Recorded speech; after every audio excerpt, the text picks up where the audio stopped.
बिस्मिल्लाहिर्रहमानिर्रहीम। अस्सलाम वालेकुम viewers, welcome to part 19 of our ecommerce project. Part number 19 जो है हमारा, इसमें हम जो है कंट्रोलर पे अब काम करेंगे। तो हमने मॉडल बनाया, जो जो फंक्शंस हमें ज़रूरत पड़ेंगी लॉगिन को काम कराने में, वो फंक्शंस हमने यहाँ पे बनाई और यहाँ पे लॉगिन मॉडल को एक्सटेंड कर दिया यहाँ पे हमने इसको इसके साथ। तो now we have to move towards the next file. तो इसमें हम क्या करेंगे, इसमें हम कंट्रोलर बनाएंगे जिसमें हम सारी फंक्शनलिटी जो है वो लिखेंगे लॉगिन करने के लिए। इसी के जरिए हमारा जो लॉगिन है वो पूरा काम करेगा। तो अभी तक तो हमने लॉगिन को पूरा तैयार किया, मतलब कौन कौन सी फंक्शंस, कौन कौन सी चीजें चाहिए। अब यहाँ पे लॉजिक अप्लाई हो जाएगा कि अब यहाँ पे डेटाबेस कनेक्टिविटी भी हो जाएगी अप्लाई। तो अभी इस लेक्चर में आई थिंक यहाँ पे उतना नहीं होगा। तो बस यहाँ पे इतना होगा कि हमें एक आइडिया सा मिलेगा कि आगे क्या करना है। तो मैं यहाँ पे काम करूंगा, मैं यहाँ पे क्लास कंट्रोलर बनाऊंगा। ठीक है, क्लास कंट्रोलर, यहाँ पे कंट्रोलर क्लास बनाऊंगा। तो मैं यहाँ पे इसका नाम रखूंगा लॉगिन कंट्रोलर। तो मैंने यहाँ पे एक क्लास लॉगिन कंट्रोलर बनाया। तो इसको मैं फाइल को सेव रखूंगा एज, ये मेरा कंट्रोलर है, लेकिन किसका कंट्रोलर है? एडमिन का। एडमिन के अंदर में कंट्रोलर में इसको सेव करूंगा। इसको मैं नाम रखूंगा लॉग इन कंट्रोलर .tpl। तो लॉगिन कंट्रोलर .tpl में आ गया। यहाँ पे क्लास लॉगिन कंट्रोलर मैंने लिख दिया। तो क्लास लॉगिन कंट्रोलर के अंदर जो मुझे करना है, सबसे पहला काम मुझे यहाँ पे डेटाबेस कनेक्टिविटी चाहिए। ठीक है, क्योंकि कंट्रोलर में ही मैं सारा कुछ कर रहा हूँ, डेटाबेस से लाना, डेटाबेस में डालना। ठीक है, ये सारा कुछ मैं कंट्रोलर में कर रहा हूँ। बाकी जो जो चीजें जरूरत है वो मॉडल्स में रखी मैंने, जो जो मुझे रैम में टेम्परेरी सेव रहती है, तो वो फंक्शंस। तो फिलहाल मैंने यहाँ पे डेटाबेस की कनेक्शन को एस्टैब्लिश करा है। तो मैं यहाँ पे लिखूंगा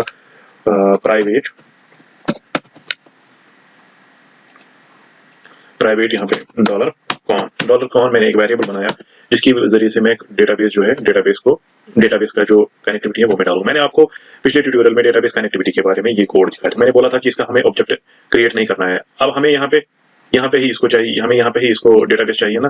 तो हमें क्या करना था, हमें इसका ऑब्जेक्ट क्रिएट करना था। इस डीबी कॉन्टेक्स्ट का हमें यहाँ पे ऑब्जेक्ट क्रिएट करना था, लेकिन मैंने यहाँ पे ऑब्जेक्ट क्रिएट ना करने के लिए यहाँ पे स्टैटिक लिखा। तो मैं यहाँ पे काम करूंगा, मैं यहाँ पे ऐसे भी कर सकता हूँ। मैं यहाँ पे सबसे पहले मैं क्लास का नाम दे दूंगा डीबी। अब आप बोलेंगे वो इस क्लास का नाम जो है मैं ये यूज करूंगा। तो अब आप बोलेंगे कि ये इंक्लूडेड कैसे है। अब इसमें यहाँ पे इंक्लूड भी करना है ना, फिर इसको database connection dB connection .tpl उसको मैंने कॉन्फिग में इंक्लूड किया हुआ है, जो कि हर फाइल पे इंक्लूड होगा। ये है डीबेस कनेक्शन, ठीक है। तो इसकी वजह से यहाँ पे इंक्लूड खुद हो जाएगा। अब आप बोलेंगे कि ये यहाँ पे कैसे इंक्लूड हो जाएगा, यहाँ पे कॉन्फिग कैसे इंक्लूड हो गया। तो कंट्रोलर और जो मेरा ये लॉगिन मॉडल है, ये दोनों अभी हम आगे जो है, आगे आने वाले ट्यूटोरियल में या इसी ट्यूटोरियल में भी, ये हम आगे और एक फाइल में जहाँ पे कॉन्फिग हमारी होगी और ये दोनों भी होगी, ये एक ही फाइल बन जाएगी, जिसकी वजह से ये सारी चीजें जो है वो एक ही बन जाएगी। तो फिलहाल आप देख लीजिए मैं क्या कर रहा हूँ। आप मान के चलिए कि जो हमारा कॉन्फिग है, या ये है, क्या है इसका नाम, कनेक्शन डीबी कनेक्शन .tpl है, वो इंक्लूडेड है यहाँ। तो डीबी कॉन्टेक्स्ट, क्लास का नाम है डीबी कॉन्टेक्स्ट, मैंने कॉपी किया था, सॉरी। क्लास का नाम जो है वो डीबी कॉन्टेक्स्ट है, कॉपी, और यहाँ पे पेस्ट करेंगे। तो यहाँ पे डबल इज2 से मैं इसको एक्सेस कर सकता हूँ। डीबी कॉन्टेक्स्ट की यहाँ पे कनेक्ट फंक्शन है, ठीक है। मैं इसको कॉपी करता हूँ और यहाँ पे पेस्ट करता हूँ, डीबी कॉन्टेक्स्ट की कनेक्ट फंक्शन, ठीक है। लेकिन ये जो मैंने ये सारा किस्सा लिखा, इसको मुझे यहाँ पे कट करना है अभी, क्योंकि मैं चाहता हूँ कि जब भी मेरा लॉगिन जो है, ये जब भी लॉगिन मतलब इसका इंस्टेंस बन जाए, तो एक चीज का नाम सुना होगा जिसको कहते हैं कंस्ट्रक्टर। मैं चाहता हूं कि मेरा जो जब भी लॉगिन पे इंस्टेंस आ जाए, तो मेरा डेटाबेस जो है वो ऑटोमेटिकली यहाँ पे काम करे। तो ऑटोमेटिक कराने के लिए यहाँ पे मुझे कंस्ट्रक्टर लिखना होगा। तो मैं यहाँ पे लिखूंगा फंक्शन अंडरस्कोर कंस्ट्रक्ट। तो इस कंस्ट्रक्टर के फंक्शन में मुझे क्या काम करना पड़ेगा, मुझे यहाँ पे डेटाबेस कनेक्शन का एस्टैब्लिश करना पड़ेगा। तो मैंने डेटाबेस कनेक्शन यहाँ पे एस्टैब्लिश किया। इसको मैं वेरिएबल में डालता हूँ, जो मैंने ये वेरिएबल ऊपर बनाया हुआ है। तो मैं लिखता हूँ, ये सेम क्लास में है, तो मैं दिस का यूज करूंगा, this dot con is equal to that means this dot con का मतलब है ये इस क्लास का कॉन जो है, इसमें डालो जो भी आपको यहाँ से कनेक्शन आएगा। तो मैं डीबी कॉन्टेक्स्ट कनेक्ट फंक्शन को यहाँ पे कॉल कर रहा हूँ और यहाँ पे उसको कॉन में, उसका वैल्यू जो है वो कॉन में डाल रहा हूँ। तो आगे क्या करना है फिर हमें, अब हमें लॉगिन के लिए काम करना है। तो मैं यहाँ पे बनाऊंगा पब्लिक फंक्शन लॉगिन। ठीक है, ये एक फंक्शन बन गई। ठीक है, फिर लॉगिन के अंदर सबसे पहले मुझे क्या देखना है, तो वो मैं प्राइवेट बनाऊंगा, क्योंकि वो प्राइवेट जो है वो मुझे लॉगिन के अंदर से कॉल हो जाएगी, मेरी बाहर से सिर्फ लॉगिन कॉल हो जाएगी, इसलिए मैंने इसको पब्लिक बनाया। तो ये प्राइवेट बनेगी, प्राइवेट फंक्शन मैं बनाऊंगा। यहाँ पे सबसे पहले मुझे देखना है ये वैलिड है कि नहीं है। इज वैलिड, यूजर जो भी इंफॉर्मेशन दे रहा है क्या वो वैलिड है, क्या ये ब्लैंक, कोई फील्ड ब्लैंक तो नहीं छोड़ रहा है, मतलब हमें वैलिडेशन चेक करनी पड़ेगी। तो प्राइवेट, अगर वैलिडेशन ठीक है फिर देखना है मुझे कि क्या वो यूजर एग्जिस्ट कर रहा है मेरे पास कि नहीं। इस नाम का जो मतलब मैं यहाँ पे दे रहा हूँ, जो मैं यूजर नेम और पासवर्ड यहाँ पे दूंगा, उसको मुझे डेटाबेस में चेक करना है क्या वो एग्जिस्ट हो रहा है, user name with same password, और ये भी ठीक है, तब जाके मैं इसको फिर ऑथराइज करूंगा। तो ऑथराइज करने से पहले मुझे लिखना है पब्लिक फंक्शन इज ऑथेंटिक। अभी मैंने ऑथराइज नहीं किया, अभी मैं ऑथेंटिकेशन चेक कर रहा हूँ क्या ये ऑथेंटिक है, क्या ये डेटाबेस में एग्जिस्ट हो रहा है। अगर है तो फर्दर फिर एक और फंक्शन फिर जो भी कॉल करनी है मुझे, मैं उसको भी बनाता हूँ, प्राइवेट फंक्शन ऑथराइज। ऑथराइज का मतलब है कि हमें फिर रिडायरेक्ट होना चाहिए लॉगिन पे, प्रोफाइल पेज पे। ठीक है, तो ये लास्ट वाली फंक्शन है जो जब सारी चीजें सक्सेसफुल हो जाएगी तब ये लास्ट वाली फंक्शन जो है वो कॉल हो जाएगी। तो सबसे पहले लॉगिन फंक्शन जो है, तो ये कुछ ऐसे बनेगा। लॉगिन फंक्शन जो है वो इसको कॉल करेगा $this डॉट, ये वाली फंक्शन कॉल हो जाएगी। कंट्रोल सी, यहाँ पे मैं कंट्रोल वी करता हूँ, इसको मैं लिखूंगा बाहर से इफ, अगर ये ट्रू रिटर्न करती है इसको। ठीक है, if this return is true then do this. अगर ये ट्रू करती है, अगर ये वैलिड है, तो मुझे देखना है ऑथेंटिक है, तो मैं इसको भी कॉल करूंगा।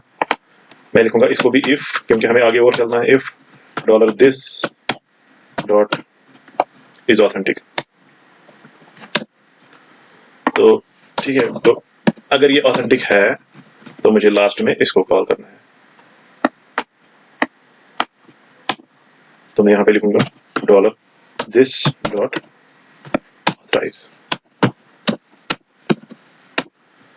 लॉगिन में पहले वैलिडिटी चेक होगी, ऑथेंटिक, ऑथराइज। बाय डिफॉल्ट जो है, फिलहाल मैं इसको रिटर्न ट्रू कर देता हूँ, फिलहाल के लिए रिटर्न ट्रू। जब हम यहाँ पे पहुंचेंगे तब इसकी फंक्शनलिटी लिखेंगे उसमें, फिलहाल मैं ऐसे ही रिटर्न ट्रू करता हूँ। ठीक है, तो जो ये यहाँ पे है, यहाँ पे सबसे पहले मुझे यहाँ पे लॉगिन के लिए ऑब्जेक्ट भेजना पड़ेगा। इस वैलिड किस चीज को मैं करूंगा, जो मुझे यूजर नेम और पासवर्ड मिलेगा। तो मुझे सबसे पहले ये यूजर नेम और पासवर्ड जो है ये मुझे रिसीव करना है। इसको मैं कैसे रिसीव करूंगा, इसको मैं इन मॉडल्स के जरिए रिसीव करूंगा। तो यहाँ पे ये सेट हो जाएंगे और इन्हीं के जरिए मैं इनको यहाँ पे फिर यूज करूंगा। तो मैं सबसे पहले इसको सेव करता हूँ। तो इसके लिए मुझे काम करना पड़ेगा, मैं एक नई फाइल बना लेता हूँ, क्योंकि मेरा इसमें जावास्क्रिप्ट, मैं इसको jQuery और जावास्क्रिप्ट के थ्रू करना चाहता हूँ। तो यहाँ के लिखने के बदले मैं इसको जावास्क्रिप्ट के थ्रू ही लिखना प्रेफर करूंगा, क्योंकि प्रोजेक्ट में मुझे जावास्क्रिप्ट के थ्रू ही काम चलाना है। तो मैं इसको यहाँ पे एग्जीक्यूट करूंगा। ठीक है, तो यहाँ पे करने के लिए मैं तो PHP वाला कोड यहाँ पे नहीं लिखूंगा, मैं इसको सेपरेट फाइल में लिखूंगा, जिसको हमने एक फोल्डर बनाया हुआ है प्रोसेस। तो वो मैंने ऐसा ही कोड लिखने के लिए मैंने प्रोसेस जो है वो फोल्डर बनाया हुआ है। ठीक है, तो मैं इसको यहाँ पे कट कर देता हूँ और मैं यहाँ पे PHP, तो ये मेरी जो फाइल है ये मेरी सेव रहेगी, जो मेरा एडमिन प्रोसेस है। देखिए, पहले एडमिन में जाना है, यहाँ पे प्रोसेसेस जो भी होंगी उनमें ये सेव रहेगी। ठीक है, प्रोसेस में सेव रहेगी, और इसका नाम जो है मैं रखूंगा, इसका नाम क्या रखेंगे, इसका नाम मैं सीधे रखूंगा लॉगिन डॉट PHP। लेकिन ये डॉट PHP से सेव होती है, क्योंकि ये प्रोसेस फाइल होती है जो हमें प्रोसेस के लिए जरूरत होती है, इसको हम डॉट PHP फॉर्मेट में ही सेव करते हैं। तो मैं इसको डॉट PHP के ही फॉर्मेट में सेव कर रहा हूँ अब। तो जब मैंने इसको सेव किया, तो अब मैं यहाँ पे सबसे पहले मेरा मतलब है कि यहाँ पे ही अब सारा कंट्रोल हो जाएगा। अब हमारा जो ये फोल्डर है लॉगिन बॉडी, यहाँ पे सिर्फ जावास्क्रिप्ट चलेगा, jQuery चलेगा, इसी के थ्रू हमें ये कराना है। तो that means login dot PHP में ही अब सारा जो होगा वो सारा यहीं पर होगा, मतलब जो भी कंट्रोलर में फंक्शंस है यहाँ पे, और इनमें जो ऑब्जेक्ट्स जाएंगे, ठीक है, पैरामीटर्स जो होंगे तो वो हम सारे login.php में करेंगे।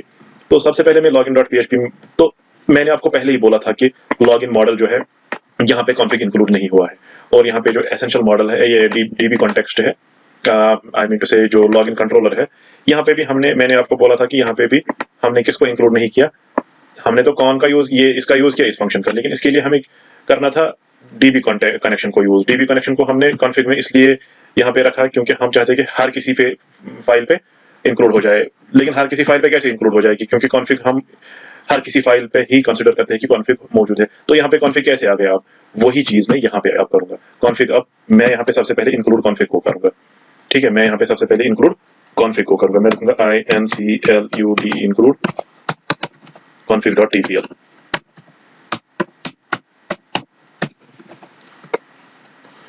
बट ये इंक्लूड नहीं हो जाएगा। अगर मैं इसको सेव करूंगा, सेव, तो यहाँ पे इंक्लूड config.tpl, अगर मैं config.tpl पे क्लिक करूं तो यहाँ पे कुछ नहीं शो हो रहा है। क्यों नहीं हो रहा है? क्योंकि देखिए क्या हो रहा है, मैं दिखाऊंगा। मैं अभी 1 सेकंड, अगर हम ओपन करते हैं इसको, देखिए ये login.php जो है, मैं वापस चला जाता हूँ, ये मेरे प्रोसेस फोल्डर में है, ठीक है। तो अभी मैं कहाँ हूँ, प्रोसेस के अंदर हूँ। तो मुझे पहले एक स्टेप बाहर जाना है, तो मैं वापस जाऊंगा एक स्टेप, ठीक है। एक स्टेप बाहर गया, फिर यहाँ पे भी कॉन्फ़िग नहीं है, फिर मुझे और एक स्टेप बाहर जाना है, तो यहाँ पे कॉन्फ़िग मिलेगी। यही फंडा है। तो मुझे यहाँ पे लिखना है कि मुझे एक स्टेप बाहर जाना है, फिर और एक स्टेप बाहर जाना है, तब जाके आपको config.tpl मिलेगी, ठीक है। तब जाके आपको config.tpl मिल जाएगी। तो ये हम ऐसे भी लिख सकते हैं, और ये हम इस तरीके, कुछ इस तरीके से भी लिख सकते हैं। तो अगर हम इसको सेव करेंगे, और अगर मैं यहाँ पे देखूंगा अब कॉन्फ़िग, तो कॉन्फ़िग में जो कोड है वो आ गया मेरे पास। दैट मीन्स फाइल सही से इंक्लूड हो गई। तो वही चीज मैं बोल रहा था कि पहले कॉन्फ़िग को इंक्लूड करना है। ये मैं बोल रहा था कि ये लॉगिन मॉडल है, यहाँ पे हमने इसको इंक्लूड नहीं किया कॉन्फ़िग को, और यहाँ पे भी हमने लॉगिन कंट्रोलर में भी कॉन्फ़िग को इंक्लूड नहीं किया। अब हम वही करने वाले, हम कॉन्फ़िग इंक्लूड करने वाले हैं, लेकिन कैसे? हमने यहाँ पे कॉन्फ़िग को लाया, अब हम लाएंगे इसको यहाँ पे, लॉगिन कंट्रोलर को और लॉगिन मॉडल को, दोनों को इसी जगह लाएंगे। जब यहाँ पे ही इंक्लूड हो जाएंगी वो दो फाइलें भी, दैट मीन्स कॉन्फ़िग भी आ गया, लॉगिन मॉडल भी आ गया, लॉगिन कंट्रोलर भी आ गया, सब कुछ यही इसी फाइल में आ गया। तो बाकी क्या है फिर, ठीक है ना। मैं यहाँ पे लिखूंगा इंक्लूड। तो इसी तरह सबसे पहले मुझे क्या काम करना है, मुझे मॉडल को लाना पड़ेगा, उसके बाद में कंट्रोलर को उसके बाद में जो है, सबसे पहले मुझे इसको लाना है, मॉडल को।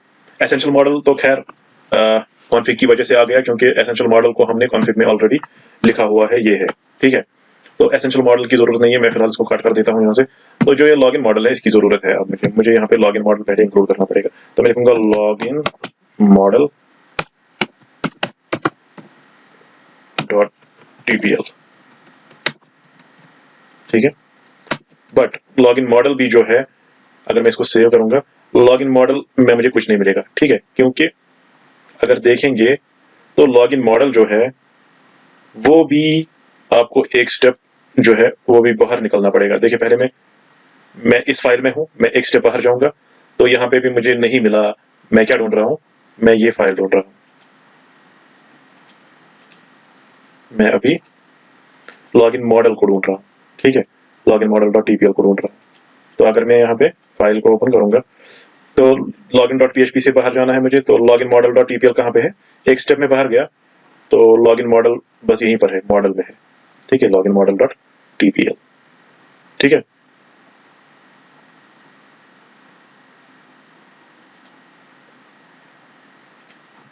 बट ये तो है मॉडल में, मगर ये मॉडल हम कैसे अब इसको बताएंगे कि ये मॉडल में, ये मॉडल जो है, ये फोल्डर, ये हमने क्या डिफाइन किया हुआ है ऑलरेडी, वो देखना है हमें।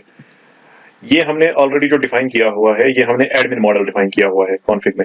अगर कॉन्फ़िग में इसकी ओर हम देखेंगे, तो हमें यहाँ जाना है, सॉरी, हमें यहाँ जाना है। अगर हम कॉन्फ़िग की बात करें, तो कॉन्फ़िग में हमने एडमिन जो ये है मॉडल, कहाँ गया एडमिन मॉडल, हमें इस मॉडल को एक्सेस करना है। तो ये हमें कहाँ पे मिलेगा, ये तो कॉन्फ़िग में ही मिलेगा ना हमें। तो हमें इसके लिए भी 2 स्टेप ही बाहर जाना पड़ेगा। देखिए क्यों, हमें इसके लिए भी 2 स्टेप ही बाहर जाना पड़ेगा, क्योंकि अगर मैं ओपन करता हूँ दोबारा, मुझे पहले लॉगिन से एक स्टेप बाहर जाना पड़ा, तो यहाँ पे भी नहीं मिला, फिर मुझे यहाँ पे, मुझे कॉन्फ़िग पे एक्चुअली जाना है, तो कॉन्फ़िग से ही ये इसको मिलेगा, कॉन्फ़िग से ही फिर इसको फर्दर मिलेगा। कैसे मिलेगा, देखिए कॉन्फ़िग में ये इसको ढूंढ लेगा, इसको। तो इसको ढूंढने के लिए मुझे यहाँ पे लिखना पड़ेगा login.php में कि ये फाइल है ये admin अंडरस्कोर लॉगिन में है, underscore model, sorry MODEL, admin model में है ये फाइल। बट एडमिन मॉडल आपको कॉन्फ़िग से मिलेगी। कॉन्फ़िग के लिए आपको पता ही है कि आपको 2 स्टेप बाहर निकलना पड़ता है। अगर मैं 2 स्टेप बाहर ना निकलूं, मैं इसको सेव करूं, तो आप देख सकते हैं कि ये यहाँ पे इंक्लूड नहीं हो रही है। तो मैं इसको काम करूंगा, मैं लिखूंगा यहाँ पे, मैं यहाँ पे ऐसे जाता हूँ 1 स्टेप, फिर दूसरा स्टेप, दूसरा फोल्डर। तो इसको मैं कॉन्कैटिनेट करता हूँ, फाइल सेव। तो अब ये कॉन्फ़िग, क्योंकि ये कॉन्फ़िग ही है एक्चुअल में, ये कॉन्फ़िग को ही एक्सेस करना है हमें, लेकिन कॉन्फ़िग में हमें एडमिन मॉडल पे जाना है, जहाँ पे वो फोल्डर है जहाँ से ये फाइल हमें मिलेगी। अब हम देखते हैं कॉन्फ़िग में एडमिन मॉडल ये है, तो ये इस फोल्डर में जाएगा, तो ये फाइल अपनी ढूंढ लेगा वहां पे, ठीक है। तो इसके बाद मतलब एक्चुअल में ये एडमिन मॉडल जो है ये हमें वहीं से मिलता है, जब हम 2 स्टेप बाहर जाएंगे तो वहीं से हम इसको एक्सेस कर पाते हैं, ठीक है। एडमिन मॉडल हमने डिफाइन किया हुआ है, ये वाला फोल्डर जो आपका, हमने एडमिन मॉडल क्या डिफाइन किया हुआ है, एडमिन पे हमें मॉडल में जाना है, ठीक है। तो अभी हम कहाँ पे है, अभी हम इस फाइल में है, अभी हम प्रोसेस में है, ठीक है। अब हमें क्या करना है, हमें सबसे पहले एडमिन को ढूंढना है, क्योंकि हमें एडमिन के मॉडल पे जाना है। मैं जाऊंगा 1 स्टेप बाहर, 2 स्टेप बाहर, फिर मुझे ढूंढना है एडमिन, ठीक है। तो ये एडमिन क्यों ढूंढना है मुझे, क्योंकि यहाँ पे मैंने एडमिन मॉडल लिखा, ठीक है। एडमिन मॉडल डिफाइन करता है एडमिन का मॉडल, ये चीज मुझे ढूंढनी है, इसीलिए मुझे 2 स्टेप बाहर निकलना पड़ा। इसके बाद सेम मुझे ऐसे ही करना पड़ेगा, लेकिन यहाँ पे अब एडमिन कंट्रोलर, एडमिन कंट्रोलर में है लॉगिन कंट्रोलर .tpl, ठीक है, लॉगिन कंट्रोलर .tpl। अब हम एक बार इसको देख लेते हैं कि लॉगिन कंट्रोलर .tpl जो है, तो वो भी अब वो हम देख लेते हैं अब कि क्या वो हम सही जा रहे हैं यहाँ पे।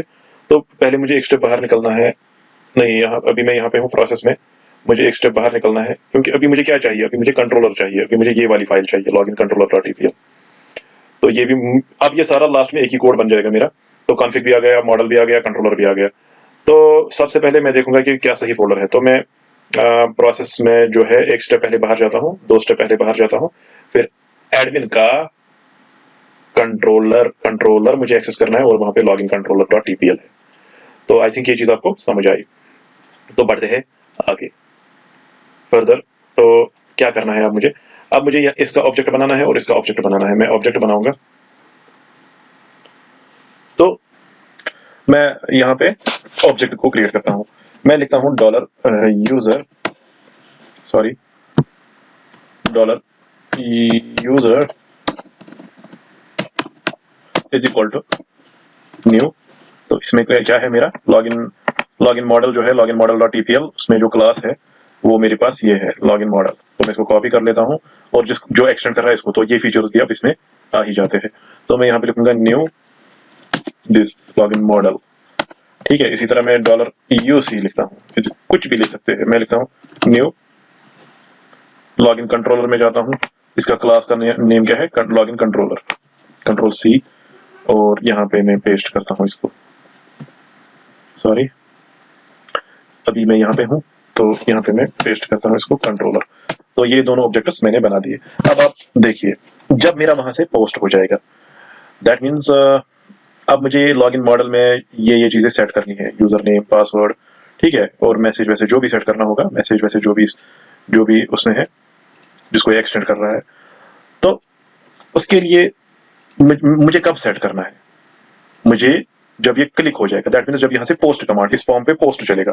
तो ये फॉर्म कहाँ पे पोस्ट चलाएगा, लॉगिन बॉडी में, तो वो मैं यहाँ पे चलाऊंगा जावा स्क्रिप्ट में, ठीक है। दैट मीन्स जब यहाँ से पोस्ट हो जाएगा, ये फॉर्म जो ऊपर है, ये वाला फॉर्म, जब ये पोस्ट हो जाएगा तब होना चाहिए मुझे यहाँ पे फर्दर काम। मैं लिखूंगा इफ पोस्ट के लिए मैं लिखूंगा $_server request _method is equal to post. आपको ये पोस्ट यहाँ पे कैप्स में लिखना पड़ता है। आप इसको फॉर्म की तरह आपकी चॉइस में ये स्मॉल लिखे कैप्स लिखे, इसको आपको कैप्स में ही लिखना है यहाँ पे, अगर आप चाहते हैं कि आपका ये एरर फ्री चले आगे। तो मैं लिखूंगा अगर ये पोस्ट कमांड पे आ गया तो क्या करना है मुझे। तो सबसे पहले अगर पोस्ट आ गया, अगर यहाँ से लॉग इन प्रेस हुआ, तो यूजर नेम का जो वैल्यू है वो किसमें मुझे डालना है, वो मुझे डालना है मॉडल के, मुझे ये set user name function call करनी है क्योंकि मुझे ये यूजर नेम में वैल्यू डालना है। तो मैं सेट यूजर नेम को कॉल करता हूँ, तो मैं कॉपी करता हूँ इसको, तो यहाँ पे जो है मैं पेस्ट करता हूँ। मैं लिखता हूँ $user डॉट, क्योंकि यूजर जो है ये इसी का ऑब्जेक्ट है इसका, तो इस क्लास का, तो इस क्लास की मैं ये वाली फंक्शन जो है वो अभी एक्सेस कर रहा हूँ। तो ये कैसे मैं एक्सेस कर रहा हूँ, यूजर डॉट कौन सी वाली फंक्शन, डॉट यूजर की कौन सी वाली फंक्शन, ये वाली फंक्शन सेट यूजर नेम। तो यहाँ पे आपको यूजर नेम में क्या डालना है आप, that is the point now. तो सबसे पहले मैं यहाँ पे ये यूज करूंगा जो मैंने एक आपको याद होगा मैंने एक फाइल बनाई थी, मैं उसको ओपन करता हूँ। तो फाइल को मैं ओपन करूंगा, एक फाइल बनाई थी मैंने, वो मैंने कैटलॉग में सेव रखी थी जिसका नाम मैंने फंक्शंस रखा था, और इस फंक्शंस में मैंने कुछ ये लिखा था, ठीक है, सैनिटाइज फंक्शन बनाई थी। तो वो क्या करता है, स्ट्रिप स्लैशेस रिमूव करता है, टैग्स रिमूव करता है, मतलब इसका काम है HTML इंजेक्शन को रोक देना। वो ये चीजें जो है जो हम यहाँ पे रोक रहे हैं वो और फिर रिटर्न इसी को करता है। तो दैट मींस अगर हम इसमें कोई पैरामीटर भेजेंगे वो क्लीन करके हमें वापस देगा ये पैरामीटर जहां से ये कॉल हो जाएगी। तो मैं इसी फंक्शन को कॉल करता हूँ। तो यूजर नेम में अभी जो भी मिलेगा मुझे उसको पहले मैं सैनिटाइज करूंगा। सैनिटाइज तो मेरी functions.php में है, तो लेकिन ये फंक्शंस जो है ये मैंने कॉन्फिग में अगर देखेंगे, कॉन्फिग में मैंने इस फंक्शन को ऑलरेडी इंक्लूड किया हुआ है, तो कॉन्फिग ऑलरेडी आया है यहाँ पे। अब इस सैनिटाइज को मैं डायरेक्टली कॉल कर सकता हूँ, सैनिटाइज। तो सैनिटाइज किसको करना है मुझे, $_post $_post किस चीज को सैनिटाइज करना है, सैनिटाइज फंक्शन कॉल हो गई। अब पैरामीटर वही भेजना है मुझे जो मुझे इस बॉक्स से मिलेगा। तो इस बॉक्स से क्या मुझे मिलेगा वो मुझे यहाँ पे चेक करना पड़ेगा। तो सबसे पहली बात, जब मैं फॉर्म डिजाइन कर रहा हूँ तो मैं इस बॉक्स का कुछ नाम रखता हूँ, तो वही बॉक्स जो है उसका पोस्ट जो है वो वहां पे मुझे चाहिए। तो मैं ये यूजर नेम जो है txt यूजर नेम, इसको कॉपी करता हूँ और यहाँ पे जो है वो पेस्ट करता हूँ txt यूजर नेम, ठीक है। तो आपको $_post txt user name, that means जो इस वाले बॉक्स में इस पोस्ट कमांड के थ्रू जो आपका वैल्यू है वो यहाँ पे आ गया और उसको आप सैनिटाइज कर रहे हो और उसको सेट यूजर नेम का पैरामीटर भेज रहे हो। पहले आप ये सैनिटाइज का पैरामीटर बना रहे हो, तो वहां से रिटर्न हो गया, वहां से ये स्लैश जो है, अगर यहाँ कोई मैजिक कोड यहाँ पे डालता है ऐसे ऐसे ऐसे ऐसे ऐसे, इससे तो डेटाबेस हैकिंग होती है, तो ये हम रुका लेते हैं, यहाँ पे रोक लेते हैं हम यहाँ पे। तो फिर हम रोक के इसको भेजते हैं यहाँ पे भेजते हैं, हो गया सैनिटाइज। सबसे पहले ये इनपुट जो है उसको हमने सैनिटाइज किया, तो सैनिटाइज करने के बाद हम इसको सेट यूजर नेम में भेज देते हैं मॉडल में। सेट यूजर नेम अब हो गया, दैट मीन्स ये यूजर नेम में ये वाला जो हम यहाँ पे वैल्यू देंगे वो आ गया। इसी तरह पासवर्ड को भी सेट करना है, तो मैं यहाँ पे user.set पासवर्ड के लिए भी काम करता हूँ अब। तो यहाँ पे Ctrl+V set password, sanitize $_post txt password. हम देखेंगे कि वही नाम है यहाँ पे लॉगिन body.tpl में, txt पासवर्ड ही नाम है, ठीक है। तो अब पासवर्ड भी आ गया मेरा। अब क्या चाहिए मुझे, तो मैंने यूजर नेम पासवर्ड जो है दोनों रिसीव किए, ठीक है। अब मुझे जाना है लॉगिन कंट्रोलर की ये वाली फंक्शन में, लॉगिन करना है अब मुझे, ठीक है। सबसे पहले जो मैं काम करूंगा अब वो ये करूंगा कि मैंने खाली इन्हीं दो को नहीं देखना है ना, यहाँ पे मुझे ये भी देखना है, ठीक है। मुझे कैप्चा भी देखना है, यूजर नेम पासवर्ड और कैप्चा भी मेरा यही होना चाहिए, तो मुझे कैप्चा भी इसको सेट करना है। तो मैं यहाँ पे लिखूंगा, तो मैं यहाँ पे यही लिखूंगा यूजर डॉट, इसी को कॉपी करता हूँ और यहाँ पे पेस्ट करता हूँ। मैं लिखता हूँ यहाँ पे सेट कैप्चा, क्योंकि यहाँ पे मॉडल में हमने एक्सटेंड किया है एसेंशियल मॉडल को। अगर हम एसेंशियल मॉडल को ओपन करते हैं, ओपन, मैं यहाँ पे एसेंशियल मॉडल को ओपन करता हूँ जो कि मेरे मॉडल में है यहाँ पे। तो एसेंशियल मॉडल जो है वो ओपन हो रहा है। मैं यहाँ पे ले आता हूँ उसको। तो एसेंशियल मॉडल में हमने कैप्चा को भी जो है वो यूज करना है, जिसको हम यहाँ पे सेट कर रहे हैं, कैप्चा को, सेट कैप्चा। अब हम इसी फंक्शन को कॉल करेंगे यहाँ पे, set captcha is equal to sanitize $_post, और कैप्चा कहाँ से हम रिसीव कर रहे हैं, ये है ये txt कैप्चा। हमने इसका भी नाम रखा है जो भी इसमें इनपुट हो जाए, दैट मीन्स जो यहाँ पे इनपुट हो रहा है, यहाँ पे जो इनपुट हो रहा है वो है txt कैप्चा। तो ये कैप्चा जो है ये यहाँ पे आएगा हमारा कंट्रोल बी कैप्चा, ठीक है। और हमने बोला है, मैंने आपको उस टाइम बोला था कि यूजर अगर चाहेगा तो लोकल होस्ट, वो ये चीज लोकल होस्ट पे चला सकता है। तो इस चीज को अगर मैं चाहूंगा कि यूजर इसी डोमेन पे आके, मतलब लोकल होस्ट पे नहीं, जो भी इसका डोमेन होगा उसी डोमेन पे चलाना चाहिए, तो मैं इसको यहाँ पे एक की देता हूँ, एक आईडी देता हूँ यहाँ पे, जो कि हिडन है। वो मैंने पहले लेक्चर में इसमें हिडन रखी है वो की, जिसको मैं बोल रहा हूँ CSRF token, cross site request forgery. तो वो भी मैंने यहाँ पे सेट की हुई है। मैं लिखूंगा $user dot set CSRF token. तो सेम चीज मैं इसको यहां से कॉपी कर लेता हूं और यहाँ पे पेस्ट कर लेता हूँ, सैनिटाइज $_पोस्ट। यहाँ पे लिखता हूँ txt, यहाँ पे मैं लिखता हूँ, अब मुझे दिखता है CSRF टोकन का क्या मैंने रखा हुआ है यहाँ पे नाम। तो अगर आप देखेंगे CSRF टोकन का ये ठीक है, ये यहाँ पे सेट CSRF टोकन है, ये हमने ठीक दे दिया CSRF टोकन। तो अब CSRF टोकन को हमने लॉगिन बॉडी में भी जो है वो नाम दिया होगा, इसका जो जनरेट होता है। तो इसका मैंने यहाँ पे नाम रखा है CSRF टोकन। मैं इसको कॉपी करता हूँ, तो इसको यहाँ पे पेस्ट करते हैं, तो सेट CSRF टोकन हो गया। दैट मीन्स ये तो हमारी लॉगिन स्क्रीन से जनरेट होता है ये CSRF token. That means local host से, अगर यूजर लोकल होस्ट से लॉगिन करना चाहेगा, उसकी ये CSRF टोकन यहाँ पे लॉगिन ये जनरेट हो रहा है। अगर आप हमारी वेबसाइट के बगैर अपने लोकल होस्ट से यूजर जो है वो लॉगिन करेगा, उसके वो आईडी तो मैच ही नहीं होगी ना, उसको होगा ही नहीं वहां पे CSRF टोकन जो हमारा यहाँ पे होगा, एक लंबी चौड़ी की बन जाती है वो। तो इसीलिए हम CSRF टोकन का यूज करते हैं। फिर हमें क्या करना है, इसके बाद हमें डायरेक्टली आना है, जब हमने ये सारी चीजें जो है वो रिसीव की, तब हमें लॉगिन पे आना है। तब हमारा फर्दर जो है, मैं इस पे क्लिक करूंगा तो लॉगिन होना चाहिए। तो मुझे तभी जाके मुझे लॉगिन कंट्रोलर की जो मेन लॉगिन फंक्शन है, इसको कॉल करना है। मैं लिखूंगा कंट्रोल C और इसको यहाँ पे मैं कॉल करूंगा। बट ये किस में है हमारी, ये लॉगिन फंक्शन जो है ये हमारे इसमें है, कंट्रोलर में। अगर आप देखेंगे ये लॉगिन कंट्रोलर है, इसको हमने कंट्रोलर में सेव किया हुआ है।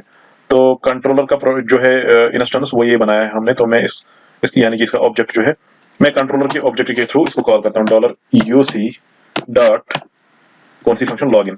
लेकिन लॉगिन को कैसे पता चलेगा कि यूजर नेम क्या है, पासवर्ड क्या है, तो वो तो हमने सारा कुछ इस ऑब्जेक्ट में सेव रखा $user में, क्योंकि मैंने यूजर के ही यूजर नेम में ये डाला, यूजर के ही पासवर्ड में ये डाला, यूजर के ही कैप्चा में ये डाला, क्योंकि यूजर एक इंस्टेंस है उसकी लॉगिन मॉडल की। तो मैं इसको ऑब्जेक्ट एज ए होल जो है वो इसको एज पैरामीटर भेजता हूँ। ठीक है, मैंने भेजा इसको एज पैरामीटर। ठीक है, तो जब मैंने इसको यहाँ से पैरामीटर भेजा लॉगिन को, तो ये यहाँ पे पैरामीटर को रिसीव भी करेगा। तो मैं यहाँ पे भी लिखूंगा $user, और यहाँ पे भी फिर आगे हमें जरूरत पड़ेगा $user, क्योंकि मुझे यूजर नेम और पासवर्ड जो कि $user में ही है, उन्हीं की वैलिडिटी चेक करनी है। फिर मुझे उन्हीं की ऑथेंटिकेशन भी चेक करनी है, तो $user। तो ऑथराइज में भी मुझे $user को ही ऑथराइज करना पड़ेगा, जो वही यूजर नेम होगा और वही पासवर्ड होगा। तो वहां पे भी मुझे $user की जरूरत पड़ेगी। तो जब यहाँ पे भी जरूरत पड़ेगी, तो ये तो कॉल हो रही है, तो यहाँ पे जब डेफिनेशन लिखेंगे तो यहाँ पे भी $user और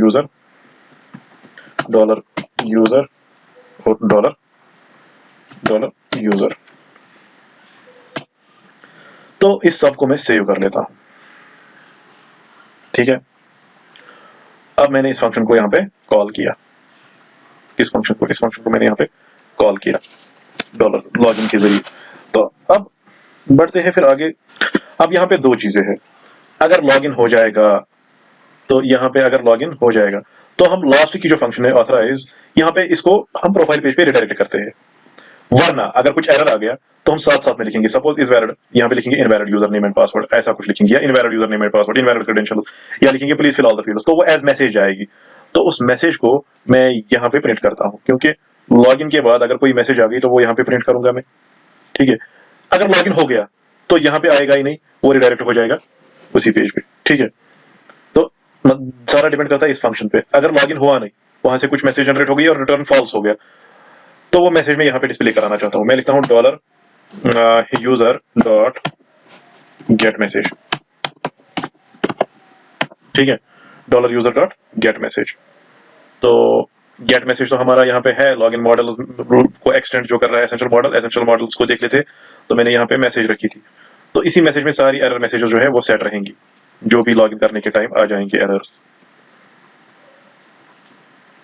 तो इस चीज को मैं यहाँ पे लिखूंगा इको, इसको मैं यहाँ पे इको कराना चाहता हूँ, echo dollar user dot get message. जो भी मैसेज आएगी वो यहाँ पे डिस्प्ले हो जाएंगी। मैंने क्यों इसको इको किया, क्योंकि ये यहाँ से जावास्क्रिप्ट के थ्रू कॉल हो जाएगी अभी, तो जो भी वहां से मिलेगा इको करके आ जाएगा, तो यहाँ पे आ जाएगा फिर वो as a message.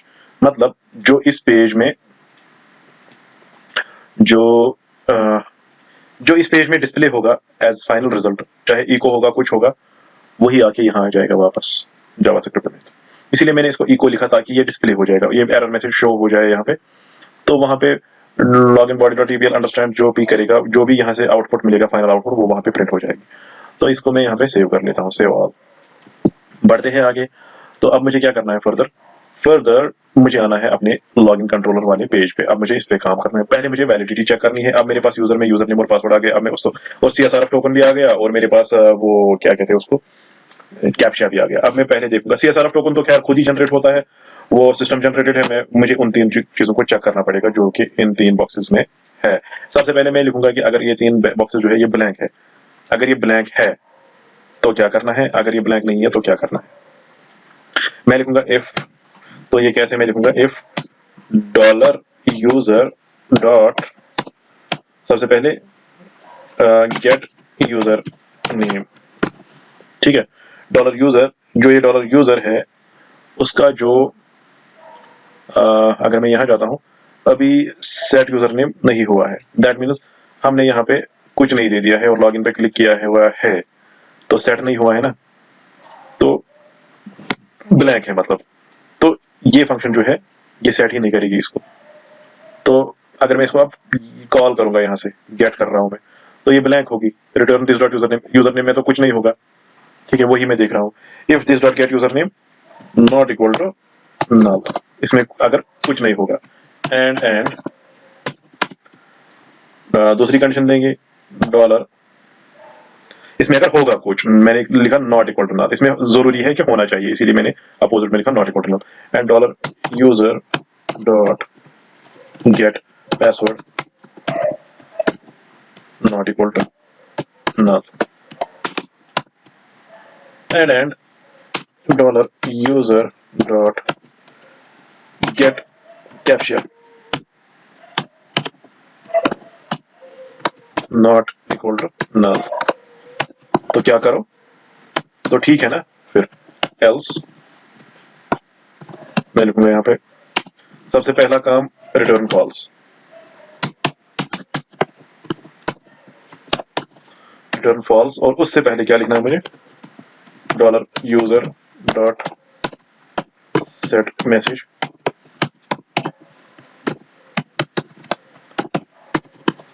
Please fill all the fields. तो ये करना था मुझे, ओके। तो यहाँ पे फिर रिटर्न ट्रू, फिलहाल अब इसमें और कुछ करना, और भी करना है बहुत सारा, लेकिन मैं फिलहाल के लिए रिटर्न ट्रू करता हूँ यहाँ पे, ठीक है। तो अब फर्दर क्या करना है मुझे, पहले मैं इसको सेव करूंगा। फिलहाल मैं कंट्रोलर के साथ छेड़ूंगा नहीं, कंट्रोलर में फिलहाल मैं इतना ही करूंगा, मुझे इतना ही करना है फिलहाल कंट्रोलर में। मैं आता हूँ वापस जो है मेरा जो लॉगिन बॉडी है, ठीक है। अब मुझे जावास्क्रिप्ट के थ्रू डील करना है इसको। तो मैं सबसे पहले काम करूंगा, मैं यहाँ पे डॉलर डॉट एजेक्स लिखूंगा, ठीक है, डॉलर डॉट एजेक्स। तो यहाँ पे ऐसे होगा और यहाँ पे ऐसे होगा, that means dollar dot post dollar dot Ajax, कभी होगा जे क्वेरी डॉट एजेक्स, यहाँ पे वो भी सेम है, मतलब डॉलर डॉट एजेक्स या जे क्वेरी डॉट एजेक्स एक ही बात है। तो यही है असली के, मतलब यहाँ पे ही मैं लिखूंगा सबसे पहला काम मैं लिखूंगा। इसमें दो तरीके हैं, एक तो ये है डॉलर डॉट पोस्ट। अगर आपको जावास्क्रिप्ट समझ नहीं आता है इस टाइम, तो अब मैंने इससे पहले प्रोजेक्ट से पहले जावा स्क्रिप्ट के बारे में लेक्चर्स 2-3 बनाए हुए, आप वो पढ़ ले, तभी जाके आपको ये समझ आ जाएगा। तो यहाँ पे मैं अभी डायरेक्ट पॉइंट पे फिलहाल आता हूँ। अगर आपको कोई दिक्कत हो रही है तो प्लीज आपको पहले पढ़ ले, फिर आप ये लेक्चर जो है वो आगे बढ़िए आप इसमें। तो फिलहाल मैं यहाँ पे $.ajax यहाँ पे लिखता हूँ सीधे। सबसे पहले इसमें URL होता है, URL इज टू, ठीक है, URL इज टू मैं लिखूंगा यहाँ पे URL क्या है हमारा, URL है हमारा PHP echo URL तो हमारा ये है ना login.php, ये किसमें है, admin_process। तो वहां पे एक फाइल है जिसका नाम है login login.php, ये हमारा URL है। फिर कॉमा करके क्या आएगा यहाँ पे, URL के बाद आएगा यहाँ पे डेटा मैं लिखूंगा न्यू फॉर्म डेटा, कहां से आ रहा है, यहाँ पे लिखूंगा मैं this data is equal to new form data this, और मैं लिखूंगा यहाँ पे टाइप या मेथड, टाइप मैं लिखूंगा पोस्ट, ठीक है, टाइप लिखा मैंने पोस्ट। फिर उसके बाद टाइप के बाद मुझे लिखना पड़ेगा यहाँ पे content type false process data false, इसी तरह लास्ट में अब सक्सेस मैसेज, सक्सेस होगी तो सक्सेस फंक्शन, तो मैं यहाँ पे सक्सेस फंक्शन का नाम एस रख लेता हूँ, या डेटा रख लेते हैं, कुछ भी रख सकते हैं, मैं डेटा सपोज डेटा रखते हैं। तो सक्सेस फंक्शन जब आएगी तो क्या करना है, मैं यहाँ पे ब्रेसेस में वो सारा लिखूंगा। मैं यहाँ पे फिलहाल अलर्ट करता हूँ, अलर्ट डेटा, जो भी वहां से आएगा अलर्ट डेटा, ठीक है। और अब मसला ये है loader.hide, ये कब होगा loader.hide और जो लोड कैप्चर है, ये दोनों चीजें जो है अब इनका हमें देखना है कि ये कब होगा। आप सोच के भी आपको इसके बारे में आप इसके बारे में सोच सकते हैं कि ये कब होगा। पहले शो हो रहा है, फिर सारा प्रोसेस कंप्लीट होता है, तो मुझे लगता है कि जब प्रोसेस कंप्लीट होता है, यहाँ पे फिलहाल एक चीज हमने गलत किया पहले, ये टाइप जो है ना ये दूसरे नंबर पे आता है, कट इसको दूसरे नंबर पे ही लिखना होता है, क्योंकि ये पहले URL देखता है कि कहाँ जाना है, फिर पहले इसको मेंशन करना है कि टाइप क्या है, मेथड क्या है, पोस्ट और गेट, तो पोस्ट है, फिर डेटा, फिर ये बाकी सारी चीजें। तो ये जो है ये loader.hide, इसको मैं यहाँ से हटा देता हूँ, इसको मुझे यहाँ पे लिखना है, क्योंकि जब मेरा मतलब चाहे सक्सेस हो कुछ भी हो तो ये चलना चाहिए, ठीक है। सक्सेस का मतलब है यहाँ पे चाहे यहाँ पे लॉगिन हो या ना हो, दोनों सक्सेस ही है यहाँ पे। अगर ना हो तब क्या होता है, तब मेरा ये मैसेज जो है वो डिस्प्ले हो जाता है, क्योंकि ये मैसेज जो है, ये लॉगिन जो है, अगर मैं यहाँ की बात करता हूँ, कंट्रोलर की बात करता हूँ, तो रिटर्न फॉल्स साथ में है, रिटर्न फॉल्स मतलब, और ये मैसेज जो है ये सेट भी हो रही है, तो मैसेज सेट हो रही है और रिटर्न फॉल्स हो रहा है, तो यहाँ से ये कॉल हो रही है, तो ये एक तो रिटर्न फॉल्स मिल गया, और मैसेज भी जो सेट हुई थी please fill all the fields वो इको हो जाएगी, ठीक है। अब ये सक्सेस है, सारा जो भी यहाँ पे मिला मुझे वो सक्सेस है। तो वो जब सक्सेस हो जाएगा यहाँ पे जावा स्क्रिप्ट के लिए वो सक्सेस है, तो डेटा जो है, डेटा में जो भी होगा उसको मैं अलर्ट कर रहा हूँ। डेटा में क्या है, डेटा में वही है जो login.php में सारा कुछ आएगा वो इसके डेटा में चला जाएगा। अब मैं इसको सेव करके देख लेता हूँ कि हम कहाँ पहुंच गए। तो मैं यहाँ पे रिफ्रेश कर लेता हूँ। सबसे पहली बात मैं यहाँ पे लॉगिन करूंगा तो यहाँ पे आ गया please fill all the fields, ठीक है, चल रहा है, सही चल रहा है हमारा। तो अब मैं एक काम करूंगा, मैं यहाँ पे चाहता हूँ कि जब मैं ये please fill all the fields है ये मेरा यहाँ पे आना चाहिए, ठीक है, please fill all the fields जो है ये मेरा यहाँ पे आना चाहिए। अब यही मसला है, तो इसको भी हम ओवरकम करते हैं। अगर आपको याद होगा मैंने फंक्शंस में ही बनाया था ये वाला चीज गेट लोडर, जहां से हमें ये लोडर हो गया, लोडर वगैरह ये वाला पोर्शन है, और यहाँ पे मैंने आपको बोला था उस टाइम एरर मैसेज के लिए भी एक ड्यू है, एक बॉक्स है, तो वो दोनों चीजें डिफाइन की थी। कहाँ पे हमने डिफाइन की थी, ये है वो, एक तो लोडर डिफाइन किया हुआ है और एरर मैसेज, और ये हमें लॉगिन बॉडी पे कहाँ पे रिसीव हो रही है, यहाँ पे, जहाँ पे हम इनको कॉल करेंगे। हमने अभी इसको कॉल नहीं किया है, हाँ किया हुआ है, ये किया हुआ है, ठीक है। दैट मीन्स मैं यहाँ पे PHP echo गेट लोडर कर रहा हूँ। गेट लोडर जाएगा तो फंक्शंस में से ये गेट लोडर फंक्शन कॉल हो जाएगी। दैट मीन्स जो भी ये सारा पोर्शन है ये यहाँ लिखा, ये एक्चुअल में यहाँ पे है, क्योंकि मैं इसको यहाँ पे कॉल कर रहा हूँ, क्योंकि इको भी कर रहा हूँ साथ में, तो ये एक्चुअल में यहाँ पे है। तो मतलब ये है कि मैं अब फंक्शंस पे दोबारा चला जाता हूँ। मैंने इसकी एक आईडी दी हुई है एरर मैसेज। मैं चाहता हूँ इसी एरर मैसेज में क्या हो, ये एरर मैसेज जो है यही जो है, ये एरर मैसेज मैंने इस बॉक्स की, ये यहाँ पे एक बॉक्स जो है उसको मैंने ये आईडी दे दी थी, और इस एरर मैसेज में ये डालना चाहता हूँ। ठीक है, आप देखते जाइए मैं क्या करता हूँ। मैंने इस एरर मैसेज को जो है कॉपी कर लिया। तो अब मैं यहाँ पे लॉगिन कंट्रोलर में जाता हूँ, या सॉरी लॉगिन हाई है, sorry file reopen login body.tpl। तो लॉगिन बॉडी पे वापस जाता हूँ। तो अब ये सारी चीजें जो है गेट लोडर में है, ये सारा मतलब एरर ड्यू, जो मेरा ये एरर वाला बॉक्स है वो अब उधर ही है। तो अब मैं यहाँ पे नीचे अगर आऊँ तो यहाँ पे मैं लिखता हूँ, मैं यहाँ पे अलर्ट अब नहीं करूंगा, मैं यहाँ पे लिखता हूँ डॉलर, यहाँ पे लिखता हूँ ऐसे hash control we error due .html या टेक्स्ट। ठीक है, इसमें मैं डालता हूँ डेटा। ठीक है, इसमें मैं डालता हूँ डेटा। मैं इसको सेव करता हूँ। आ गया यहाँ पे please fill all the fields. समझ आ गई बात। मैंने यहाँ पे please fill all the fields, क्यों, ये कैसे एक्सेस हो गया? एरर मैसेज टारगेट कर रहा है इस पोर्शन को, और उसमें मैं डाल रहा हूँ जो डेटा आ रहा है। डेटा में आ रहा है वहां से जो भी मुझे लॉगिन पेज से यहाँ पे इस टाइम आ रहा है, यही please fill all the fields. तो इस पेज का रिजल्ट जो है वो यहाँ पे सारा कुछ शॉर्टकट में डेटा में जो चला जाता है वो है please fill all the fields, और वही please fill all the fields यहाँ पे HTML के थ्रू डिस्प्ले हो रहा है। अब हम इसको थोड़ा सा स्टाइल करेंगे। तो मैं करूंगा काम, मैं जाऊंगा जहाँ पे मैंने ये मैसेज सेट की थी, यहाँ पे please fill all the fields. मैं यहाँ पे इसमें एक ऐसे करता हूँ, कुछ पैराग्राफ टैग्स का यूज करता हूँ। मैं यहाँ पे लिखता हूँ पी, इसको मैं एक पैराग्राफ में डालता हूँ, एक HTML पैराग्राफ टैग जिसको हम बोलते हैं पी, और मैं इसको क्लास देता हूँ यहाँ पे पी क्लास, CSS स्टाइलिंग के लिए मैं दे रहा हूँ class is equal to P class is equal to, मैं यहाँ पे लिखता हूँ अलर्ट, सॉरी यहाँ पे ऐसे नहीं आएगा, यहाँ पे सिंगल कोट्स आएगा क्योंकि बाहर डबल कोट्स दिए हैं हमने, अंदर सिंगल कोट्स आएगा। अलर्ट, अलर्ट तो एक क्लास है, ये हम बनाएंगे। दूसरा भी हम देंगे इसको अलर्ट डैश डेंजर, क्योंकि ये अभी एरर मैसेज है तो इसको हम डेंजर बनाएंगे। एक क्लास अलर्ट है और दूसरा क्लास अलर्ट डैश डेंजर है। अब हम इसकी स्टाइलिंग करेंगे। मैं सेव रखता हूँ सारा, सेव ऑल, अलर्ट और अलर्ट डैश डेंजर, क्योंकि ये जनरल स्टाइलिंग है तो हम इसको admin.css में नहीं default.css में लिखेंगे। ठीक है, इसकी स्टाइलिंग जो है वो हम default.css में लिखेंगे। तो आता हूँ मैं नीचे यहाँ पे मैं लिखता हूँ सबसे पहले .alert, अलर्ट जो क्लास हमने बनाया वहां पे। तो सबसे पहली चीज जो है ये मेरा जो है ये क्या करना चाहे, विड्थ इज टू 100। मैं चाहता हूं कि ये इसकी विड्थ जो है यहां से लेके यहां तक हो, यहां से लेके यहां तक हो। तो 100% का मतलब यही है। ये ड्यू की जो जिस ड्यू में ये मैसेज है उस ड्यू की ये 100% विड्थ ले ले। तो 100% मैंने लिखा।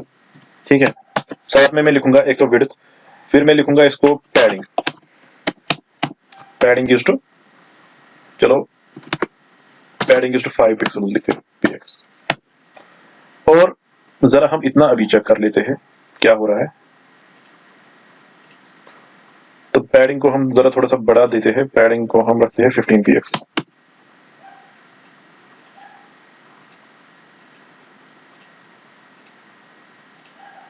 अभी ये काम नहीं कर रहा है। Dot alert,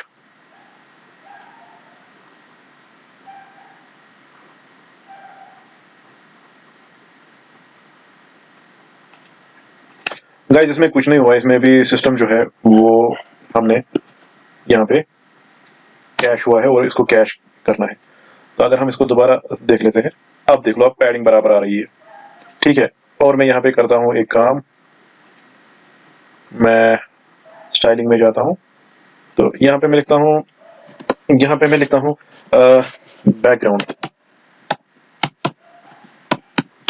is to hash, चलो ये कलर लेते हैं।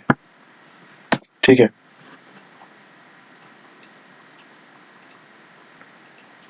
तो अगर मैं इसको सेव कर लेता हूँ, बैकग्राउंड भी आ गया। अब मैं चाहता हूं कि इसका जो है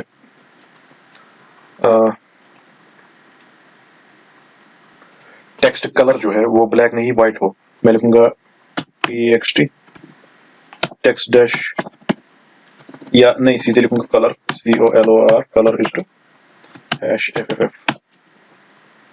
सेव। कलर भी ठीक हो गया। अब मैं चाहता हूं कि ये please fill all the fields जो है ये थोड़ा सा बड़ा हो। इसका मैं फॉन्ट साइज देता हूं, font size is equal to 1.2 em रख लेता हूं मैं। सेव, ठीक है।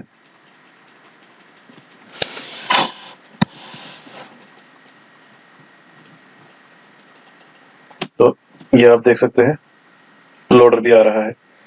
तो अब मैं चाहता हूं कि ये बॉर्डर इसका जो है इसका थोड़ा सा रेडियस में चेंज करूं। मैं लिखूंगा यहाँ पे border dash radius is to 5ex। Border radius की बात करते हैं तो फिर हमें हर किसी क्या बोलते हैं इसको, हर किसी वेब ब्राउजर के लिए ये लिखना होता है। तो मोजिला के लिए लिखता हूँ पहले, ठीक है। फिर लिखता हूँ ओपेरा के MS के लिए, फिर लिखता हूँ ओपेरा के लिए, फिर लिखता हूँ वेबकिट के लिए। तो अभी मैं सेव करता हूँ, रिजल्ट देख लेते हैं। लोडर का हमारा थोड़ा सा साइज बड़ा है, खैर ये लास्ट में भी चेंज कर सकते हैं हम, इतना मसला नहीं है। तो फिर क्या करने वाले हैं हम, अब हम इसका वो कलर चेंज करेंगे क्योंकि एरर मैसेज है, ये तो डिफॉल्ट वाला हमने बनाया मैसेज बॉक्स। अब हम कलर इसका चेंज करेंगे तो उसके लिए हमें अलर्ट डैश डेंजर रखा था मैंने, इसका दूसरा क्लास आपको याद होगा। मैंने यहाँ पे दूसरा क्लास जो है इसका कहाँ गया, मैंने यहाँ पे दूसरा क्लास जो रखा हुआ है कंट्रोलर में ही रखा हुआ है, यहाँ पे अलर्ट डैश डेंजर। तो मैं इसी को बना देता हूँ यहाँ पे डिफॉल्ट .css में डॉट दिस।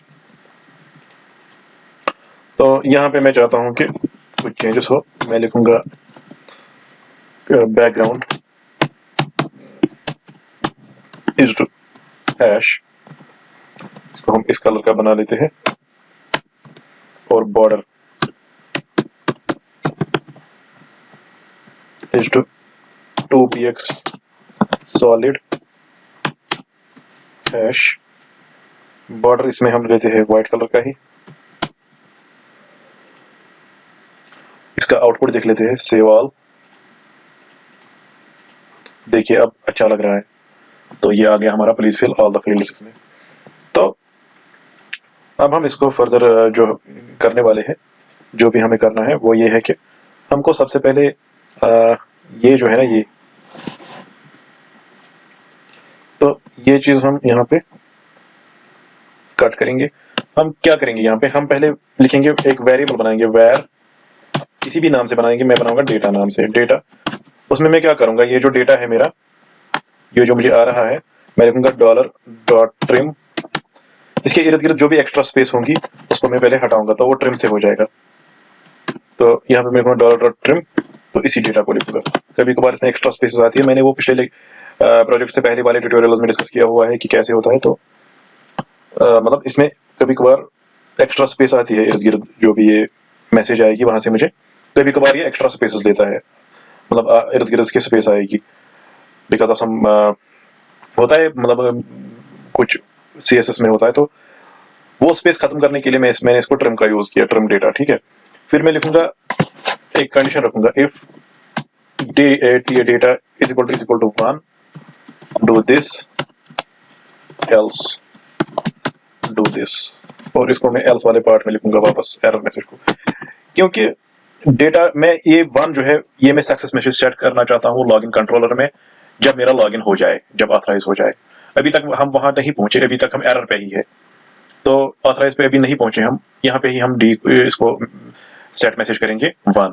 अभी हमने नहीं की, अभी 1 नहीं है, तो एल्स पार्ट पे ही चले जाते हैं हम अभी, ठीक है। एल्स पार्ट पे ही जाना है अभी, तो एल्स पार्ट में ये हो रहा है, इसको मैं कामाज में लिखूंगा, ठीक है।